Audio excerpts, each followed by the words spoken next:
welcome back to my channel. So today I'm back with the next module and the final module of direct and indirect speech.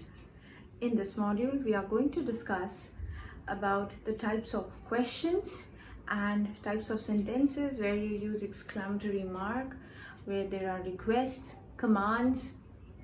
We are going to do sentences based on that. Alright, without delay, let us see how we can convert questions into assertive sentences in indirect speech. Let's start. So the very first question you see here, he said to me, "What are you doing?" Okay, before, see, I have written three kinds of sentences. In these three kinds of sentences, you will see different things. Two things we need to remember when we change questions into indirect speech. First thing we need to remember is, if the question that is given in direct speech can be answered in yes or no, or is it starting with an interrogative word. Secondly, we have to see if it is starting with an interrogative word, we are simply going to use that interrogative word in the indirect speech. And if the question can be answered in yes or no, what do? We can either use if or whether. First, let us see if the question can be answered in yes or no. In number one, he said to me, "What are you doing?" Can we answer this question in yes or no? Like if I ask you, "What are you doing?" Can you say yes, no?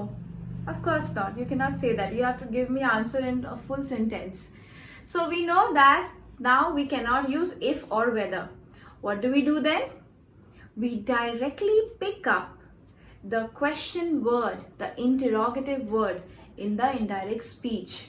Like, he asked me, because this is a question, we are using this word asked. He asked me, like I told you, I'm going to pick up this question word over here. See, I have written what. What? You changes to I, because here it's me. I, are is present tense and the past tense will be was. What I was doing. Full stop. Remember, no question mark. So there are too many things to remember. First thing, we need to check the question if it is answerable in yes or no. If not, we directly pick up the question word and then we change the present tense of the verb to past tense, and we don't put a question mark, we put a full stop. This is how we change questions to interrogative sentences. I will show you one more example so that it is clearer. See the next one. "Where do you live?" asked the stranger. Alright, can it be answered in yes or no? Definitely not. You have to give your proper address. So I will say the stranger asked or inquired. We can use a lot of words like this: asked, inquired. Alright, the stranger inquired where. Since this cannot be answered in yes or no, we simply pick up the question word. See, I have written the question word here. Where I lived. This is you. You change to I. Live, present tense, change to ed, lived, past tense. This question was also not answerable in yes or no. Therefore, I copied the interrogative word where and I had brought it over here. You changed to I. Live changed to lived. The stranger inquired where I lived. And then the last question over here, you will see that this question can be answerable in yes or no. Let us see. My friend asked me, "Are you doing well?" Now what are you going to answer? Yes or no. So finally we have that sort of questions which can be answered in yes or no.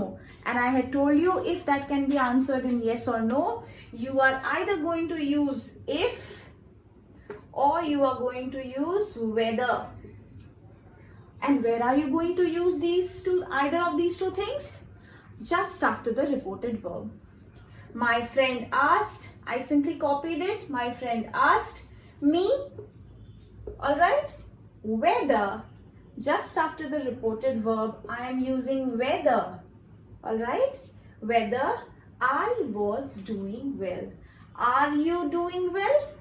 You changed to I because he had asked me. Are changed to was, doing well. This is as easy as this one. And the most important thing that you need to remember is you don't change this question mark into question mark again. You rather put it as full stop. Because here in indirect speech, you are reporting what had been told or what had been asked before. Not something that's happening now, which is why it is always in past tense. Alright? Commands and requests. So what we can do in commands and requests is we can introduce the reported verb by words as a commanded, ordered, urged. So we can use these words in the reported verb. And since the sentences used here are imperative sentences, we change the imperative mood in the indirect speech by using the infinitive. And what is infinitive? We know that it is to plus verb, that is infinitive. So let us see few examples which will help us to understand how to interchange request commands to indirect speech. So here number 1, Rama said to Arjun, go away. We understand it is a sort of order, isn't it? Go away, it's an order. So I say Rama ordered. See, said to is removed in the reported verb and it is used as ordered. Rama ordered Arjun. I told you the imperative mood is changed by using infinitive. This is the infinitive to. Rama ordered Arjun to go away. This is how you write in indirect speech. Second one, he said to him, please wait here till I return. What does the word please show us? Yes, request. Please always shows us that it is a request. So I say, he requested him. Instead of said to, I am writing, he requested him to, mark this one, to infinitive, to wait there till he returned. Return changed to returned. Remember, the past tense concept is always there in indirect speech. But with to we cannot use because to is infinitive. We will always use present tense with to. Alright? And the next one, he said, be quiet and listen to my words. You know, this sentence sounds as if he is wanting the people or the students to listen to him, as if he is urging them. Therefore, he urged them instead of said. He urged them to be quiet. Alright, here I am using to be quiet and listen to his words. It remains the same, only we are changing said to urged, and when we are removing these commas, we are using to, that is infinitive. So this is how we change these sentences from direct to indirect speech. I believe the way I had explained you and the examples I had shown you will cover the entire curriculum and help you in solving your sentences, in transformation of sentences. Thank you, and if you have liked my video, do not forget to subscribe and like it. Bye-bye. Take care.